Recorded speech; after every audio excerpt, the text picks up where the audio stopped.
저는 오늘 사도행전 17장 11절 말씀을 중심으로 살아있는 말씀을 나의 삶으로 라는 제목으로 말씀 나누겠습니다. 같이 한번 제목을 읽어보실까요? 시작.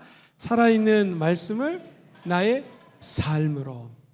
하나님의 말씀은 살아있습니다. 우리가 매주 주일날 이렇게 설교를 듣습니다. 아침에 일어나면 성경 말씀을 펼쳐봅니다. 또 주무시기 전에 무릎을 꿇고 하나님 말씀을 읽고 잠자리에 들곤 합니다.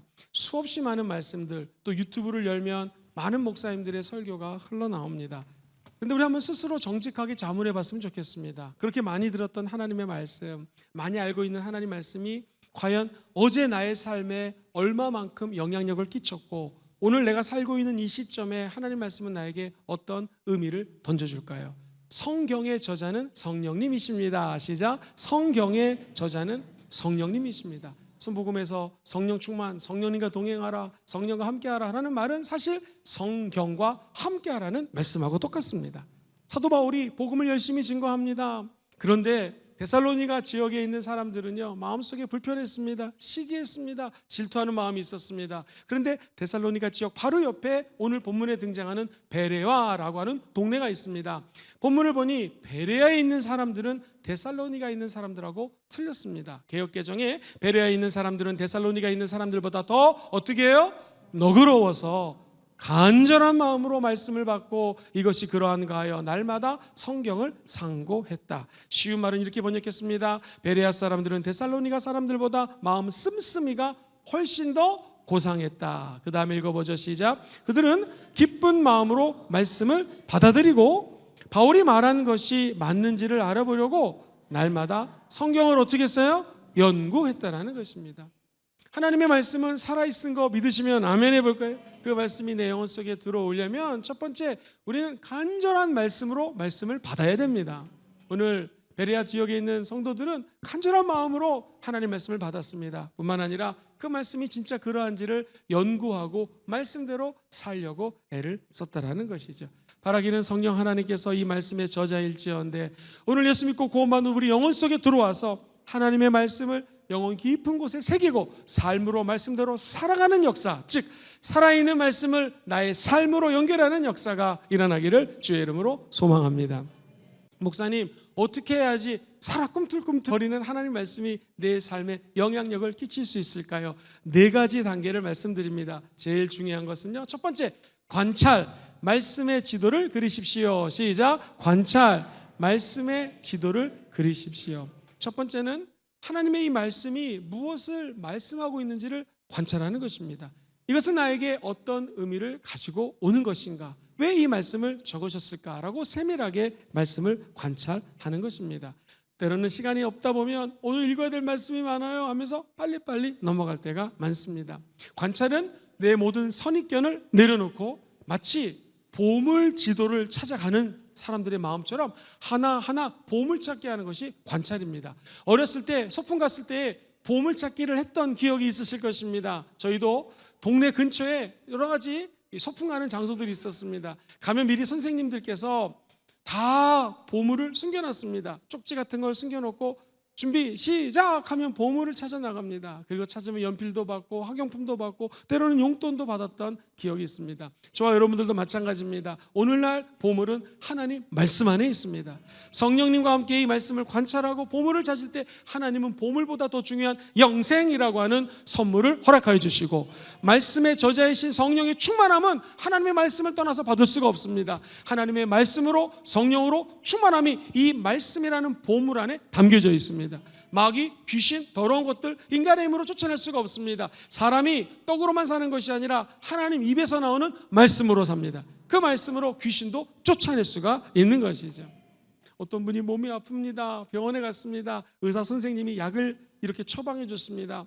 3일치 식후 30분 있다가 꼭 하루에 3번 먹으십시오. 몸이 아프신 분은 그 처방전을 읽고 약이 써있는 그 봉투에 써있는 것을 예의주시해서 읽을 것입니다. 그리고 그렇게 약을 먹겠죠. 마찬가지입니다. 오늘 저와 여러분들의 삶의 처방전이 하나님의 말씀입니다.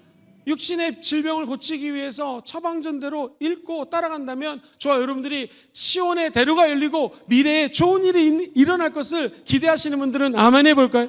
우리가 할 수 있는 것은 하나님의 말씀을 가까이 하는 것입니다. 말씀의 모든 내용 하나하나를 읽고 관찰하는 것이죠. 그렇습니다. 어떻게 관찰할 수 있겠습니까? 말씀을 누가 적었고, 언제 적었고, 어디서 적었고, 어떻게 적었고, 왜 적었으며 나에게 주시는 메시지는 무엇인가?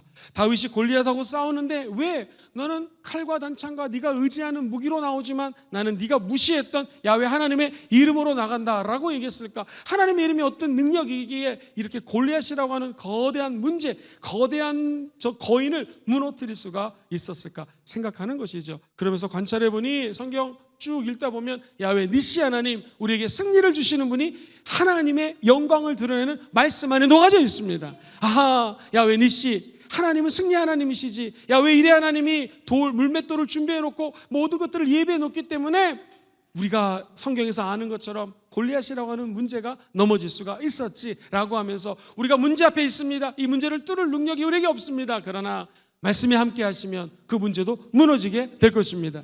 이유는 한 가지, 야훼 하나님의 이름이 저와 여러분들과 동행해 주기 때문입니다. 그래서 시편 기자가 119편에 노래했던 것처럼 우리는 성경을 읽을 때 이렇게 하나님 앞에 노래해야 됩니다. 같이 한번 18절을 읽어보겠습니다. 시작.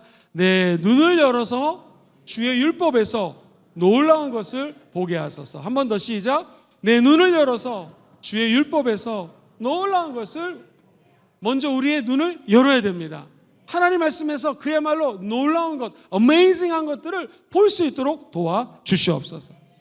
사랑하는 성도님들, 제가 아는 분은 사진 작가인데요, 우리는 지나가다가 꽃을 보면 꽃이 어떻게 이렇게 예쁘지? 참 하나님의 창조하신 것이 신기하다, 뭐 이럴 텐데요, 사진 작가는 그 꽃을 색채를 봅니다.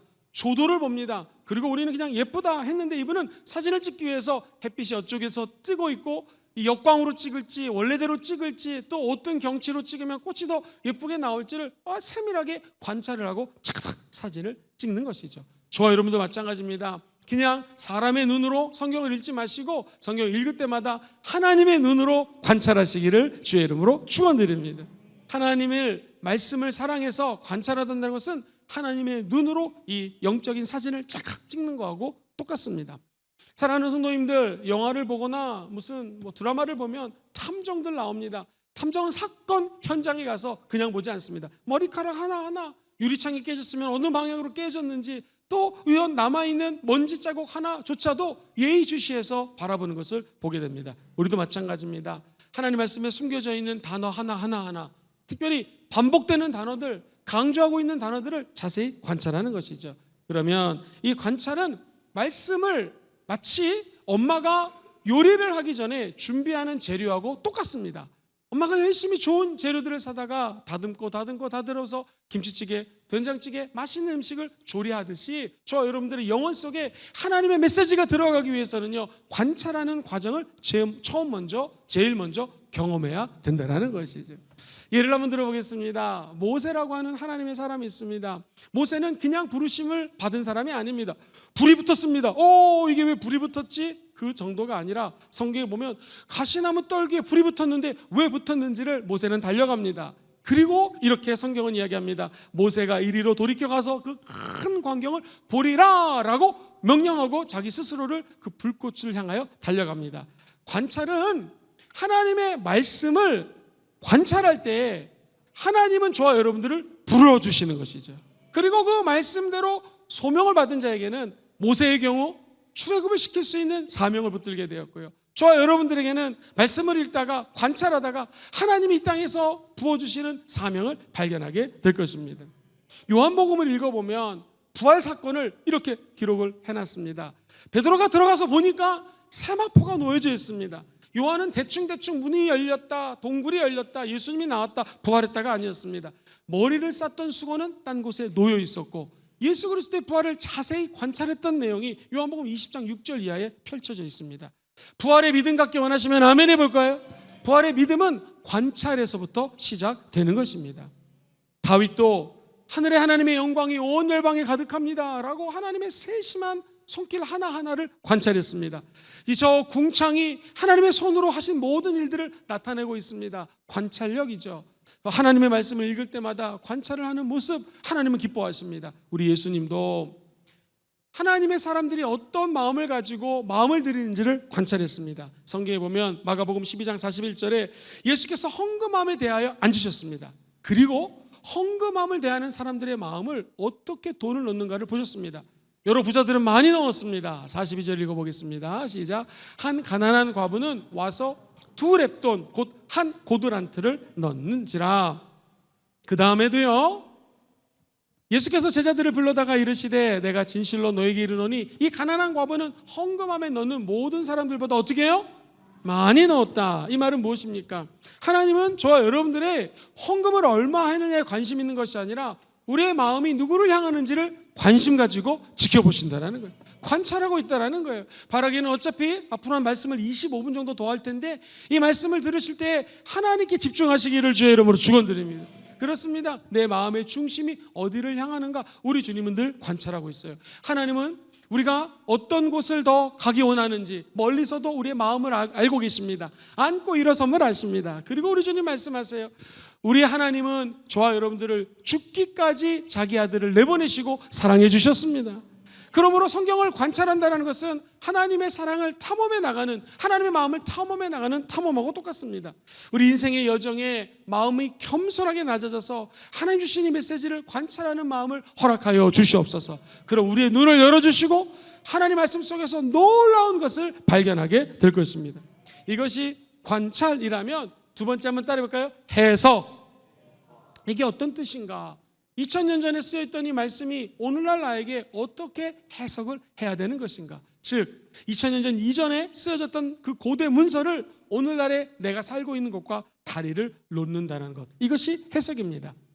관찰을 통해서 발견한 것이 무슨 의미인가, 이걸 어떻게 해석해야 되는가를 하나님 앞에 기도하면서 물어보는 것이죠. 사랑하는 성도님들, 해석할 때 제일 중요한 것이 있습니다. 성경의 원저자이신 성령님을 의지해야 됩니다. 그래서 이 말씀이 어떤 의미인지 하나님 해석하여 주옵소서라고 성령님한테 여쭤보시면서 말씀을 읽어야 됩니다. 또한 이 말씀이 2000년 전의 문화는 어떤 문화였는지를 알게 해달라고 기도도 하시고 때로는 주석책이나 관련된 참고 서적들을 찾아보는 것도 유용합니다.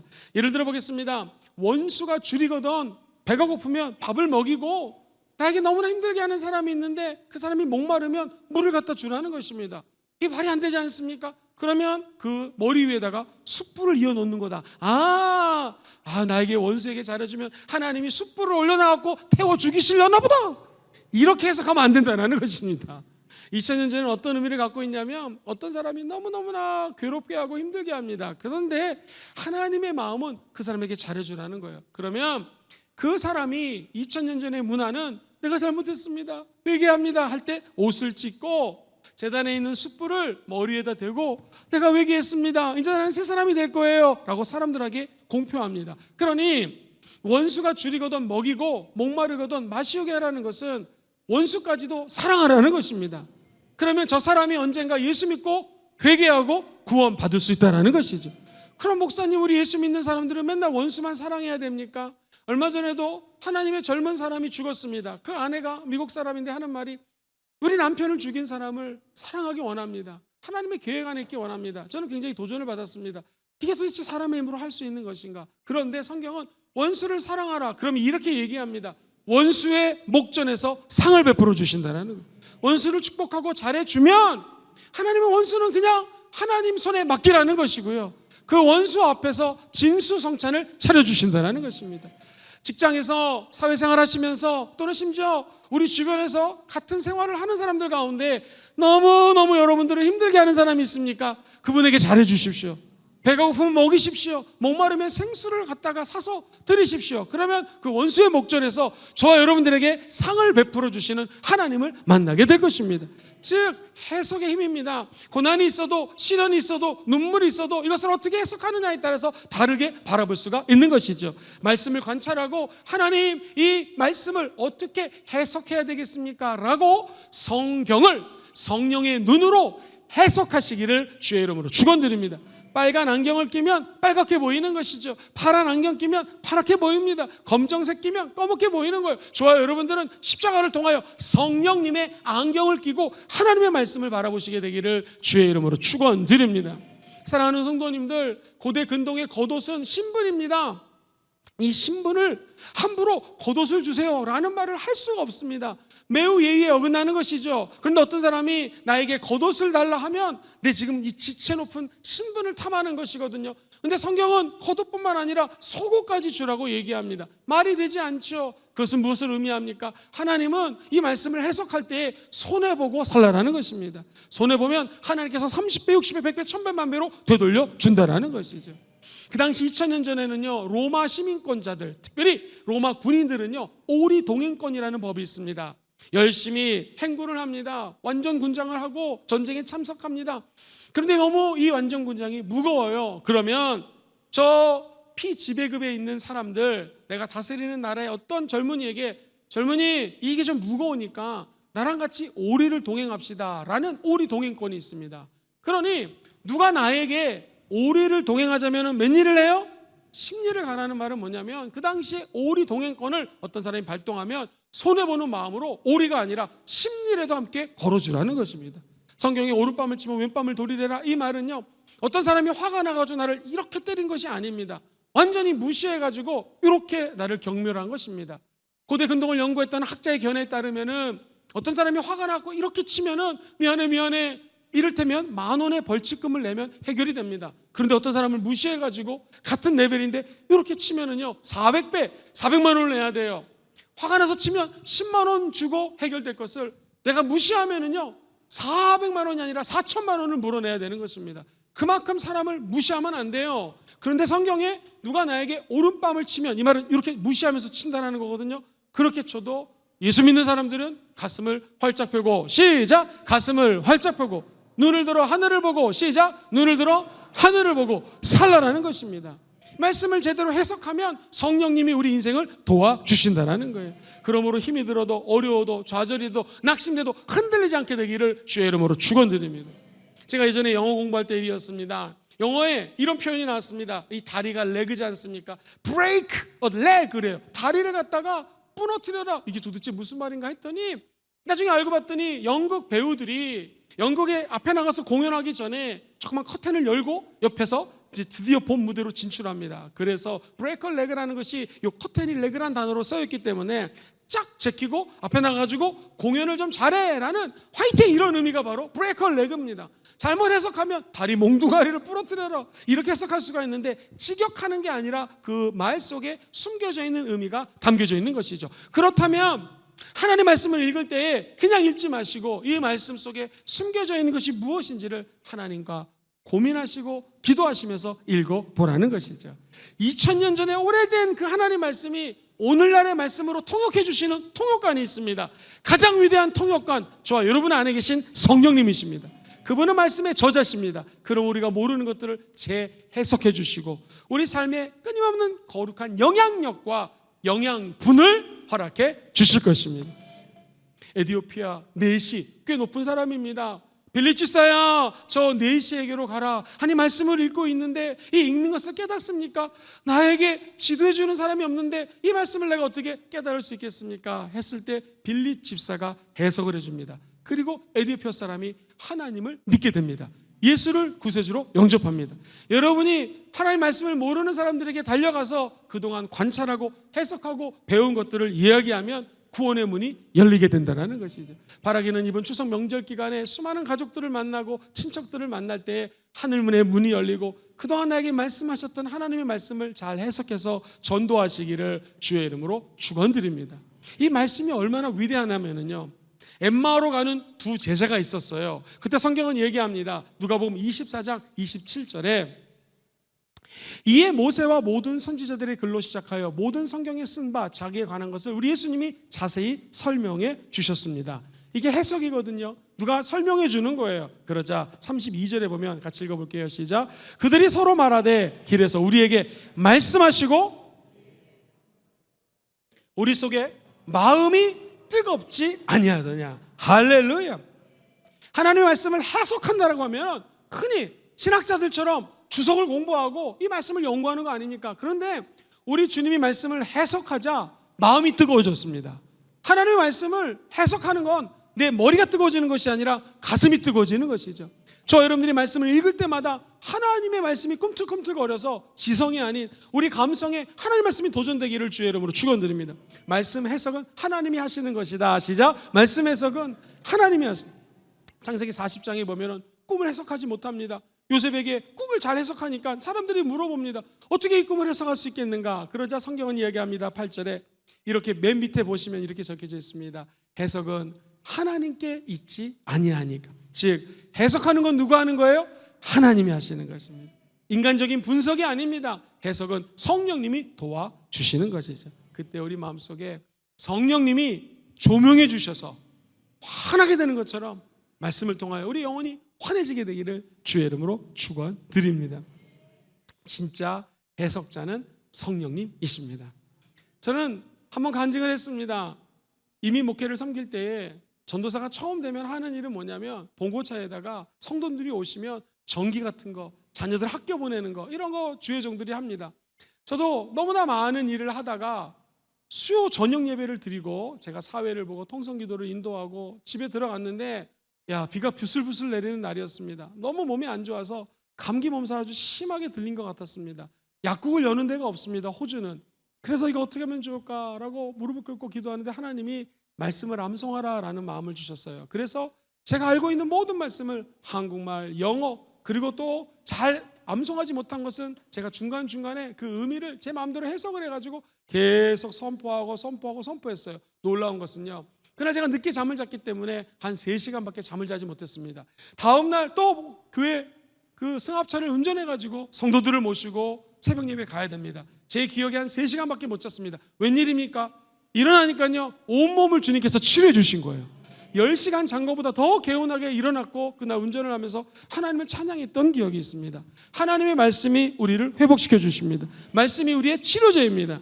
그 말씀이 그냥 관찰하고 해석하는 것으로 끝나는 것이 아니라 같이 해볼까? 이 말씀이 나랑 무슨 상관일까? 시작. 이 말씀이 나랑 무슨 상관일까? 만약 말씀이 거울이라면 거울 앞에서 나를 비춰보는 것입니다. 아침에 일어나서 거울을 봤더니 내 얼굴에 검은 게 묻어 있습니다. 어떻게 하시겠습니까? 얼굴을 닦으면 되겠죠. 마찬가지입니다. 이 상관이라는 것은 하나님의 말씀을 내 영혼 속에 비춰봐가지고 도대체 나랑 무슨 상관인가, 내가 어떻게 해야 될 것인가를 곰곰이 생각해보는 것입니다. 야고보서 1장 23절은 이렇게 선포합니다. 같이 읽어보죠. 시작. 누구든지 말씀을 듣고 행하지 아니하면 그는 거울로 자기의 생긴 얼굴을 보는 사람과 같다. 검은 게 묻어 있으면 지워내야죠. 그것처럼 말씀은 우리 삶의 거울이 되는 것입니다. 성령님은 우리 안에 들어와서 말씀을 통해서 저와 여러분들의 모습을 비춰주는 거예요. 이렇게 하면 되는구나, 이렇게 하면 안 되는구나. 예를 들어보겠습니다. 하나님은 사랑이십니다. 시작. 하나님은 사랑입니다. 이 객관적인 말씀이죠. 로고스 말씀을 거울에 비춰봐서 이제 레마로 받아야 되는 것입니다. 레마라고 하는 것은 하나님의 주관적으로 나에게 말씀하시는 것을 내가 체험하는 거예요. 다시, 하나님의 말씀은 로고스, 아주 객관적인 말씀들이에요. 근데 이 말씀이 살아서 내 삶으로 들어오기 원하시면 아멘 해볼까요? 똑같은 말인데 하나님은 사랑이시구나. 그렇다면 하나님의 사랑 앞에 나는 어떻게 살아야 될 것인가? 그 사랑을 받은 나는 하나님, 내 옆에 있는 사람에게 어떻게 해줘야 되겠습니까? 라고 객관적인 말씀 같이 해보시죠. 로고스 말씀. 시작. 로고스 말씀. 주관적인 나에게 하시는 말씀. 시작. 주관적인 나에게 하시는 말씀. 한 번 더 따라해 보시죠. 레마의 말씀. 시작. 레마의 말씀으로 내 안에 들어와야 된다는 거예요. 그래서 하나님의 말씀은 살아서 운동력이 있는 거예요. 그냥 종이 쪼가리에 적혀져 있는 글이 아닙니다. 소설이 아닙니다. 단편소설, 장편소설 이런 거 아닙니다. 그냥 시, 문학작품 아닙니다. 하나님의 말씀은 살아서 운동력이 있습니다. 활력이 있습니다. 그래서 옛날에 싸움을 할 때에 한쪽 날로 싸우면 이렇게밖에 못 싸우지만 양쪽의 검에 날이 바로 서게 돼 있으면 이렇게 싸워서 엄청난 전쟁에 혁혁한 공로를 세울 수 있는 것처럼 하나님의 말씀은 살아서 운동력이 있고 좌우의 날이 선 검보다도 예리합니다. 성령의 검, 곧 하나님의 말씀으로 마귀와 싸워 이길 수가 있는 것입니다. 사람이 떡으로만 사는 것이 아니라 하나님 입에서 나오는 말씀으로 살아가는 것이고요, 그 말씀으로 귀신과 싸워 승리할 수 있는 것이죠. 이 말씀은 그냥 관찰하고 해석하는 걸 넘어서서 성령님, 도대체 이 말씀이 내 삶에 어떤 의미를 부여하고 나랑 뭔 상관이 있습니까? 라는 단계까지 올라가시기를 주의 이름으로 축원드립니다. 그러면 신기하게도요, 내비게이션을 켜놓고 운전합니다. 그런데 50km로 달려야 되는데 나도 모르게 80km로 달리고 있어요. 그러면 경고음이 나오게 될 것입니다. 그것처럼 하나님의 말씀은 저와 여러분들에게 때로는 경고하기도 합니다. 이렇게 살면 안 된다, 사랑해야 된다. 이렇게 살면 안 된다, 오래 참아야 된다. 이렇게 살면 안 된다, 더 충성하라 라고 주님은 우리에게 말씀해 주시는 것이죠. 바라기는 하나님의 말씀을 읽다가 하나님 이게 나와 무슨 상관입니까? 할 때 주의 음성 앞에 순종하시고 엎드리시고 그 말씀대로 따라가시기를 주의 이름으로 축원드립니다. 베드로가요, 밤새도록 물고기를 잡았지만 한 마리도 못 잡았습니다. 전문가입니다. 우리로 치면 프로예요. 프로페셔널한 이 어업에 종사하는 어부가 밤새도록 일을 했지만 한 마리도 못 잡았다는 것은 오늘날 치면 망한 겁니다. 망한 거예요. 생계를 꾸려야 되고 아내가 있고 자녀가 있는데 큰일 났습니다. 쉽게 해서 먹여 살려야 되는데 방법이 없습니다. 근데 우리 주님께서 말씀하십니다. 내가 네 배를 잠깐 빌려도 되겠느냐? 손해보는 것이죠. 근데 베드로는 양보합니다. 예수님이 설교하십니다. 고대 근동, 특별히 지금도 마찬가지지만 갈릴리 바닷가 지역은 이렇게 층층되어 있기 때문에 예수님이 바닷가에서 말씀하시면 바람이 뒤에서 불기 때문에 예수님의 설교가 저 층층 앉아있는 모든, 우리로 치면 2층, 3층, 4층, 5층까지 모든 성도들의 말씀을 잘 들을 수가 있었습니다. 그때 우리 주님께서 너 깊은 곳에 가서 말씀 끝나고 설교 끝나고 그물을 던지라고 얘기합니다. 그때 우리 베드로의 고백이 무엇입니까? 내가 밤이 맞도록 수고했지만 한 마리도 못 잡았습니다. 그러나 한번 따라볼까요? 주의 말씀 의지하여, 시작, 주의 말씀 의지하여. 그 설교 강단에서 뿜어졌던 메시지, 내가 읽었던 하나님의 말씀이 나랑 무슨 상관입니까? 아하, 이게 하나님 뜻이라면 주의 말씀 의지하여 내가 그물을 내리리이다. 그때 엄청난 기적이 일어났던 것이죠. 주의 될 것, 엄청난 기적을 체험했습니다. 응답을 받았습니다. 세상 말로 하나님이 우리에게 큰 은혜와 축복을 주셨습니다. 그 다음에 베드로의 고백입니다. 주여, 저는 죄인이니 하나님 저에게서 멀리 가옵소서. 나는 죄인입니다. 나를 멀리 하소서 라고 자기의 죄를 고백합니다. 하나님 말씀 앞에 서는 자, 하나님 말씀이 살아서 꿈틀꿈틀 내 안에 역사하는 자는 새삼스러운 얘기인지 모르지만 내가 죄인인 것을 발견하게 된다는 것입니다. 남들보다 기도하고 좀 더 많이 알고 좀 더 가졌다고 해서 높은 사람이 아니라 말씀 앞에 서는 자는 홀로 말씀 앞에 서보니 나는 죄인입니다. 시작, 나는 죄인입니다. 그때 우리 주님께서 더 큰 은혜를 부어주시는 것입니다. 마치 베드로가 사도행전 2장에 설교할 때에 수많은 군중들이 내가 이 말을 듣고 가슴에 찔려, 하나님의 말씀을 듣는 순간에 가슴에 찔려야 되는 것입니다. 높은 마음으로 말씀을 들으면 은혜를 받을 수가 없습니다. 하나님은 낮은 자의 하나님이시고요, 낮은 자를 높여주시는 것입니다. 예수를 10년, 20년 믿다 보면은 이 예배당에 나와서 말씀 들을 때마다 우리는 굉장히 높은 자세로 말씀을 들을 때가 있습니다. 저거 아는 말씀인데 또 다른 말씀, 또 같은 말씀을 하시는구나가 아니라 저와 여러분들이 하나님 앞에 겸손하게 말씀을 듣게 되면 그때 그 말씀은 꿈틀꿈틀거리면서 살아 역사하시는 뢰마의 말씀이 된다는 것이죠. 설교를 들을 때, 말씀을 읽으실 때 주님, 이 말씀이 나랑 무슨 상관입니까? 라고 말씀을 거울처럼 여기시고 비춰보시게 되기를 주의 이름으로 축원드립니다. 그러면 그 말씀은 기적보다도 중요한 내 자신을 발견하게 하는 말씀이 될 것입니다. 그 마지막 네 번째가 제일 중요한데요, 관찰을 했습니다. 해석을 했습니다. 하나님이 이런 뜻이군요, 나에게 주시는 메시지군요 했다면 이제 저와 여러분들이 적용해야 됩니다. 같이 읽어보죠. 시작. 적용. 믿음의 발걸음을 내디디십시오. 좋은 비유인지 모르겠지만 병원에 가가지고 건강검진을 했습니다. 웬일입니까? 관찰해봤더니 콜레스테롤 수치가 너무나 높습니다. 관찰이죠. 근데 이게 무슨 의미인지 모릅니다. 의사 선생님이 해석해 줍니다. 이 콜레스테롤이 이렇게 높으면 심장질환을 걸릴 수가 있습니다 라고 해석해 줍니다. 그러면 도대체 이 종이 쪼가리가 나랑 무슨 상관인가? 자칫 잘못하면 내 심장이 위험해질 수도 있겠구나 라고 나랑 상관이 있는 것이죠. 그런데 그 얘기를 듣고 운동하지 않고 약을 먹지 않으면 더 위험해질 수 있겠죠. 똑같습니다. 오늘 저와 여러분들이 하나님 말씀을 관찰하고 해석하고 상관했을 때 그 말씀대로 적용하시기를 주의 이름으로 축원드립니다. 거울을 통해서 발견하는 것을 중심으로 내가 성령님과 무엇을 하리이까? 시작. 내가 성령님과 무엇을 하리이까? 라고 결단하고 실천하는 것입니다. 이 말씀은 신학자들처럼 철학자들처럼 지식으로 관찰하고 해석하는 것이 아닙니다. 우리는 성령님과 함께 이 말씀을 먹는 것입니다. 그리고 나서 나랑 상관이 있구나, 그 결단이 딱 들어서게 되면 그 다음에 말씀 앞에 엎드리고 그 말씀에 순종하면은 길이 열립니다. 목사님, 이 적용이라는 것이 어려운 거 아닙니까? 쉽습니다. 물어보는 거예요. 첫 번째, 주님이 성경을 읽었는데 따라야 될 모범이 무엇입니까? 아브라함이 친척 본토 아비집을 떠났다. 내가 떠나야 될 것은 무엇입니까? 자기 아들을 드렸다. 내가 이 사람의 믿음을 통해서 본받아야 될 것은 무엇입니까? 라고 물어보는 거예요. 두 번째, 피해야 될 죄가 있다면 주님, 회개할 게 무엇입니까? 내가 다윗처럼 죄를 졌을 때 회개 안 한 적이 있습니까? 용서하여 주옵소서 라고 하면서 말씀 속에서 자기의 죄를 발견하는 것이죠. 만약 말씀을 읽는데 주님 말씀하십니다. 내가 너를 지명하여 불렀나니 너는 내 것이라. 할렐루야. 그러면 붙잡아야 될 약속은 무엇인가? 시작. 붙잡아야 될 약속이, 믿음으로 구할 게 무엇인가? 하나님이 붙잡아 주시면 끝까지 동행해 주십니다. 저와 여러분들이 하나님 말씀하십니다. 두려워하지 말라. 내가 너와 함께함이라. 이 말씀을 받으면 그 말씀을 부여잡고 끝까지 기도할 때에 응답이 나가오는 것입니다. 주님, 내가 기도를 해야 되는데 어떻게 기도해야 될까요? 모를 때가 있습니다. 기도 제목이 뭔지 모를 때가 있어요. 근데 말씀을 읽다 보니까 모세 이후에 리더십을 가졌던 여호수아가 하나님부터 이런 말씀을 듣습니다. 너는 강하고 담대하라. 너는 강하고 담대하라. 너는 강하고 담대하라. 내가 너와 함께 할 것이고 너는 이 율법 말씀을 내 입에서 떠나지 말게 하며 주야로 그 말씀을 묵상하고, 원래 이 묵상이라는 것은 입술로 나지막히 하나님 앞에 읊조리는 것이 묵상입니다. 이 말씀을 네가 입술로 선포해라. 그리고 이 말씀대로 행하라. 그럼 네가 프로스페러스, 물질적인 복을 받게 될 것이고 네가 성공할 것이다 라는 주님의 음성을 시간마다 순간마다 때마다 입으로, 생각으로, 그리고 행동으로 옮기라는 것이죠. 주님, 이 말씀 그대로 제가 기도합니다. 그때 하늘의 문이 열리는 것이고 우리 인생에도 가장 좋은 하늘의 보배가 쏟아지게 될 것입니다.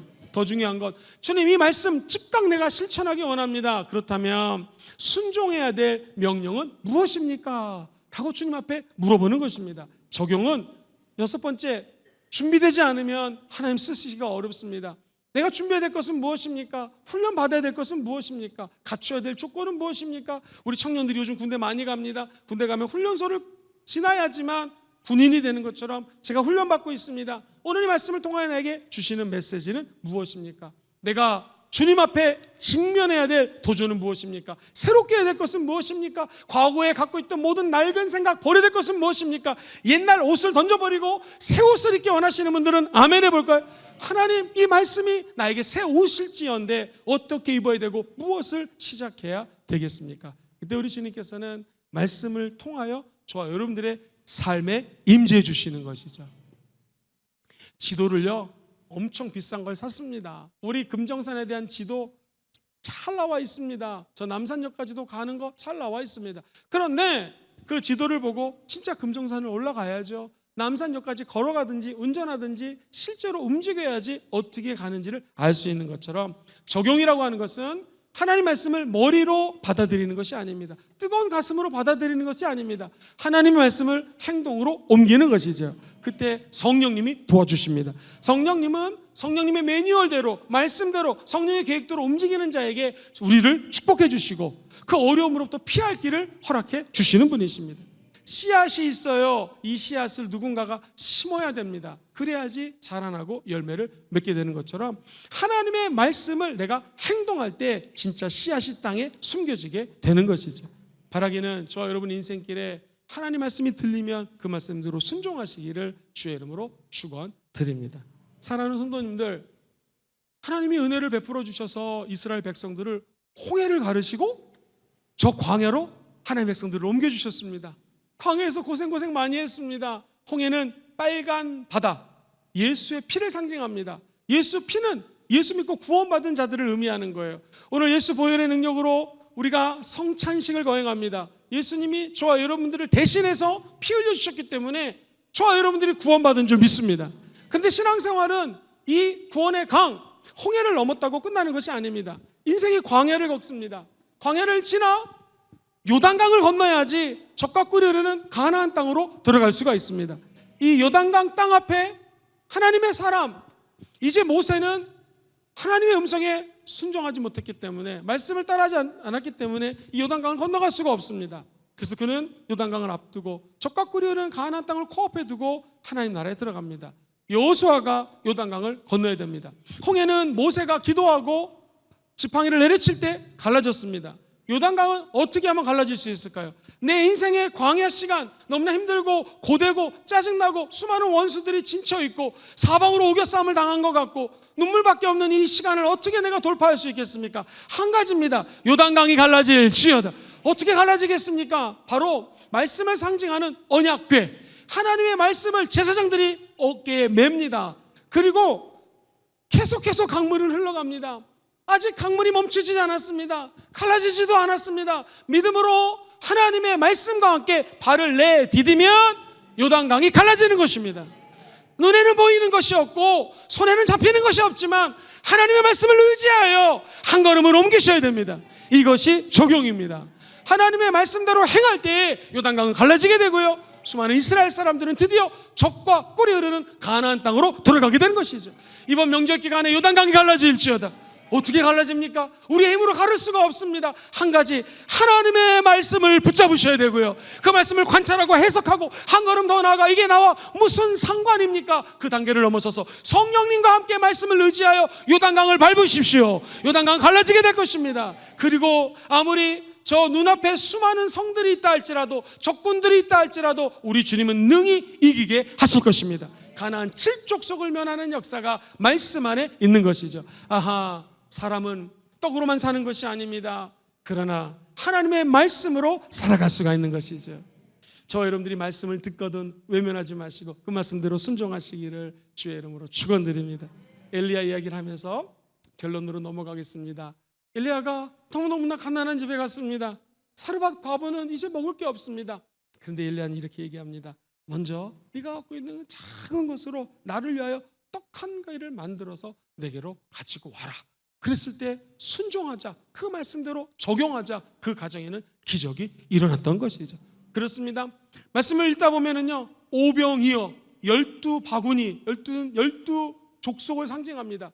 오병이어는 유대인들을 위한 하나님의 기적이었습니다. 그런데 갑자기 읽어보면 7,000명이 먹는 장면이 나옵니다. 여기에는 바구니가 없고 소쿠리 같은 것이 있습니다. 7이라는 것은 완전 숫자입니다. 하나님은 오병이어 5,000명을 먹이실 뿐만 아니라 7,000명을 먹이시는 것은 바로 온 열방이 예수 믿고 구원받기를 원하신다는 것이죠. 그렇다면 아하, 오병이어의 기적을 넘어 하늘의 영광 가운데 더 많은 영혼들이 예수 믿고 구원받을지어다. 이 말씀을 들었다면 이제 우리는 소원을 품고 비록 선교사가 되어서 아프리카, 남아프리카 가지 않는다 할지라도 우리가 할 수 있는 것이 있습니다. 기도하면 하늘의 문이 열리는 것이고요, 하나님 말씀대로 순종하여 기도할 때에 잃어버린 영혼들이 주님께로 돌아오는 것이죠. 좀 이따 헌금하는 시간에 동영상을 볼 것입니다. 수많은 우리 성도님들이 바쁘고 어렵고 몸이 아프신 성도가 있는데도 우리가 열심히 전도하는 장면이 나옵니다.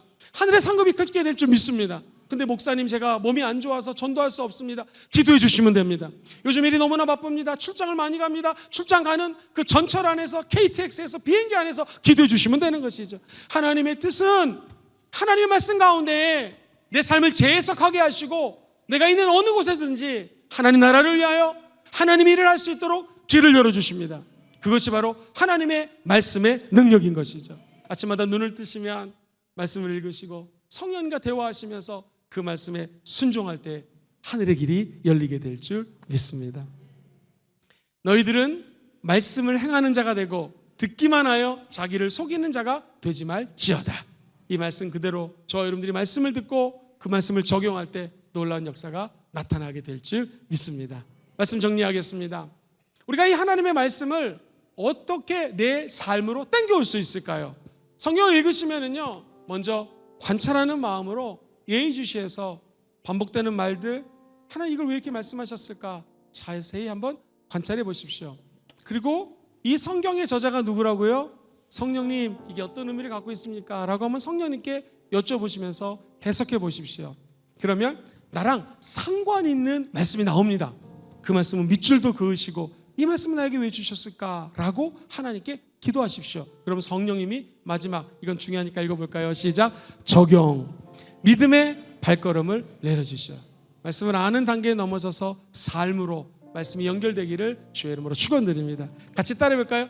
알미 삶으로. 시작. 알미 삶으로. 성령과 함께 하나님의 말씀을 아시고 삶으로 연결되기를 주의 이름으로 축원드립니다. 그것이 우리 교회가 펼치는 예배, 이웃, 삶이라는 비전입니다. 우리는 삶으로 말씀을 이뤄내는 성도가 될 줄 믿습니다.